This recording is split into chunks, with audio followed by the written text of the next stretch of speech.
Il était indubitablement vrai que cela finirait par arriver.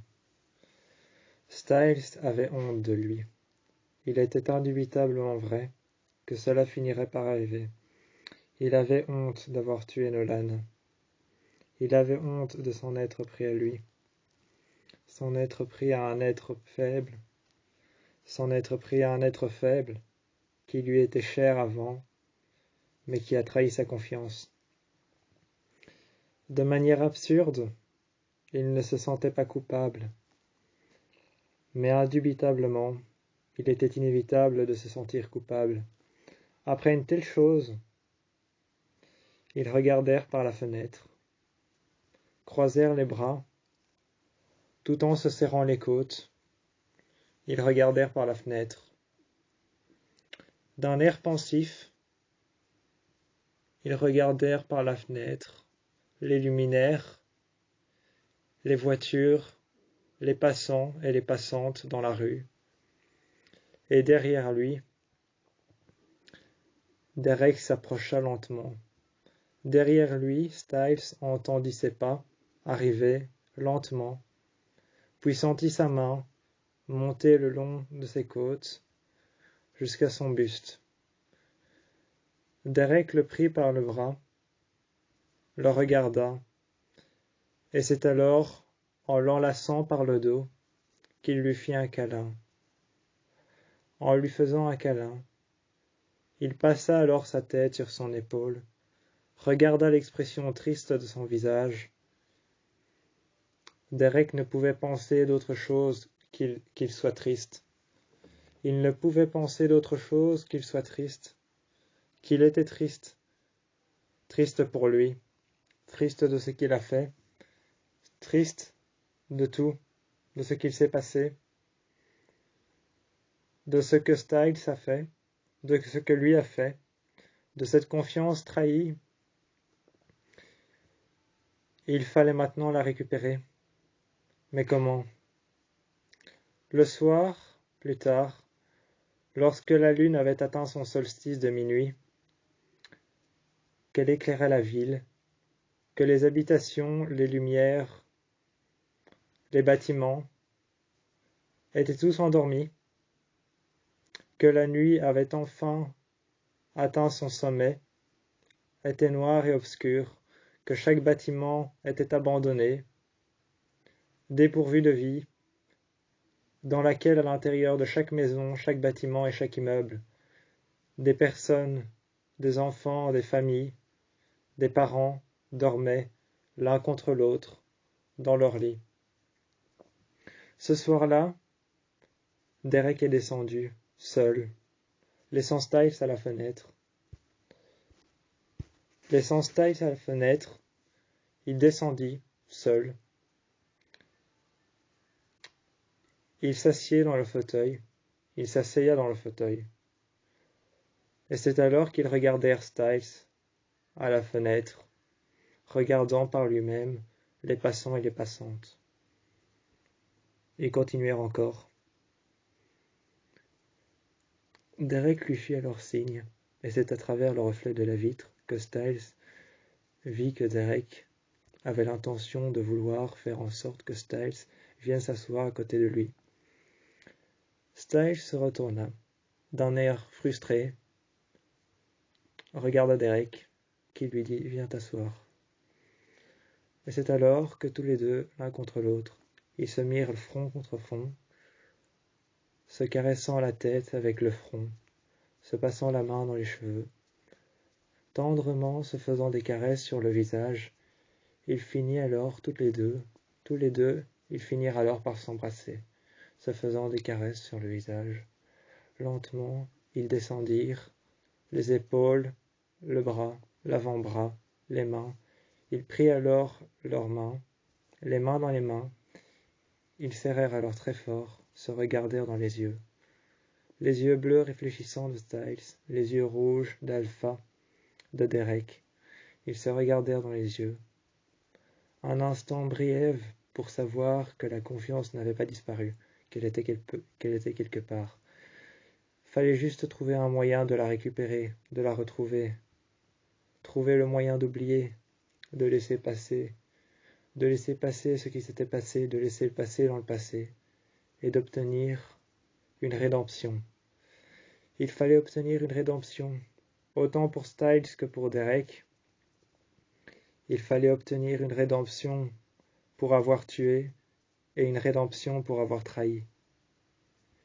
Ils se passèrent alors lentement en se regardant l'un face à l'autre, en se regardant l'un face à l'autre, l'un contre l'autre, se prenant dans les mains. Ils se passèrent alors les mains sur le visage, se faisant des caresses, se caressant le visage, se regardant l'un face à l'autre. Ils s'embrassèrent et se prirent dans les bras. Face à la fenêtre, on pouvait voir de dehors face à la fenêtre. On pouvait voir leurs silhouettes, bras dans les bras, s'embrasser, à travers l'obscurité de la lune qui réfléchissait leurs deux silhouettes, réunies l'une contre l'autre. La jeune louve, elle, tandis qu'elle était endormie, se réveilla peu de temps après.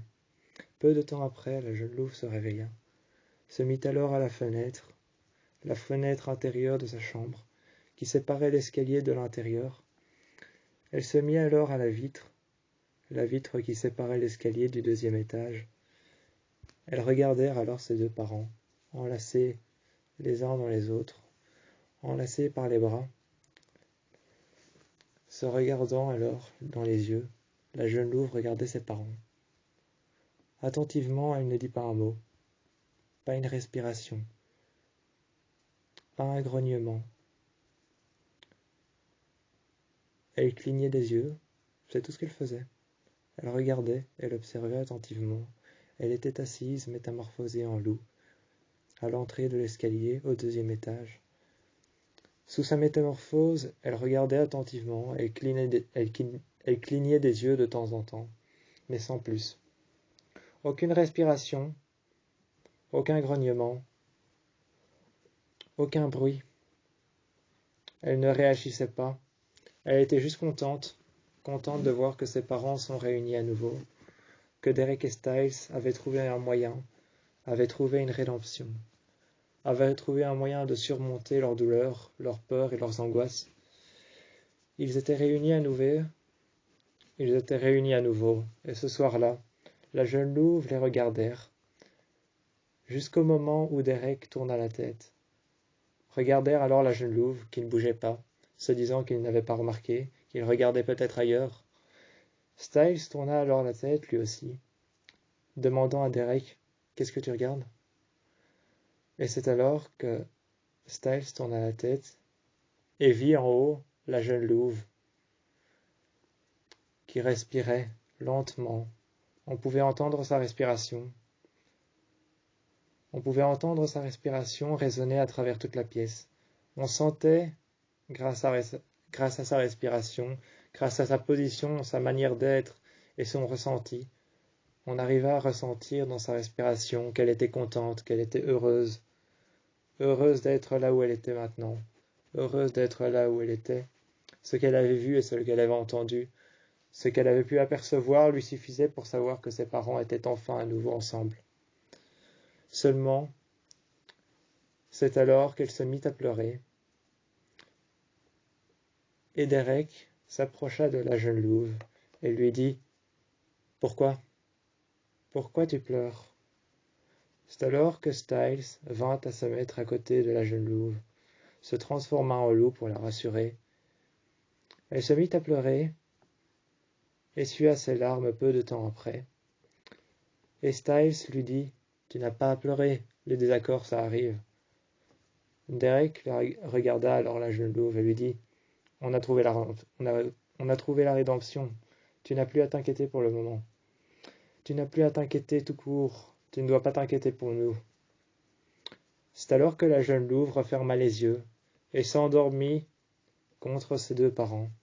Elle s'endormit contre ses deux parents, contre leur pelage, contre le pelage noir de Derek, avec ses pattes arrière qui frottèrent le pelage blanc de Styles, ses pattes arrière qui bougèrent lorsqu'elle faisait un rêve, ses pattes avant qui bougèrent et caressèrent son visage en même temps. Lorsqu'elle faisait un rêve et qu'elle était endormie, Derek et Styles la regardaient, bougeant ses pattes bougeant ses pattes avant, ses pattes arrière, voyant ses yeux fermés, qui bougeaient alternativement, essayant de deviner ce qu'elle était en train de rêver, ce dont elle était en train de rêver, voyant ses yeux cligner, mais toujours autant fermés, ses pattes qui bougeaient, quelques petits rugissements qui sortaient parfois, quelques petits rugissements qu'elle faisait, qui sortaient de sa bouche, quelques petits rugissements, des rugissements faibles, assourdis par les rêves qu'elle faisait, des petits rugissements qu'entendaient Styles et Derek, endormis tous les deux l'un à côté de l'autre. Ce soir-là, ils ont rêvé du rêve de leur fille. Sachant que ce n'était possible de rêver d'un rêve pareil, ils étaient absous de leurs péchés, ils avaient trouvé la rédemption. Ce soir-là, ils s'endormirent tous les trois. La jeune louve était déjà en train de rêver depuis longtemps. La jeune louve s'endormit, à côté de son père, Derek, à côté de son père, Styles, à côté d'un pelage noir, à côté d'un pelage blanc, entremêlés dans son pelage à elle. Elle avait la tête sur le torse de Styles. Elle avait la tête sur le torse de Styles. Il y avait ses poils blancs, et réfléchissant à travers la lumière de la lune, qui caressait tendrement le visage de la jeune louve, qui avait posé tendrement son visage sur le torse de Styles, posant tendrement son visage sur le torse de Styles. Derek passant son bras par-dessus les côtes de Styles, lui caressant le torse, lui caressant le buste, passant sa main le long de son bras, atterrissant jusqu'au bas des jambes. Ils remontèrent, ils l'embrassèrent, ils fermèrent les yeux, ils s'endormirent à trois dans le fauteuil. Ils s'endormirent à trois dans le fauteuil, et c'est alors qu'une fois endormis tous les trois dans le fauteuil, la lune ferma les yeux à son tour. La ville était endormie, les lumières étaient éteintes. Styles et Derek rêvèrent du même rêve que leur jeune fille. Leurs jeunes filles rêvèrent du même rêve que ses parents.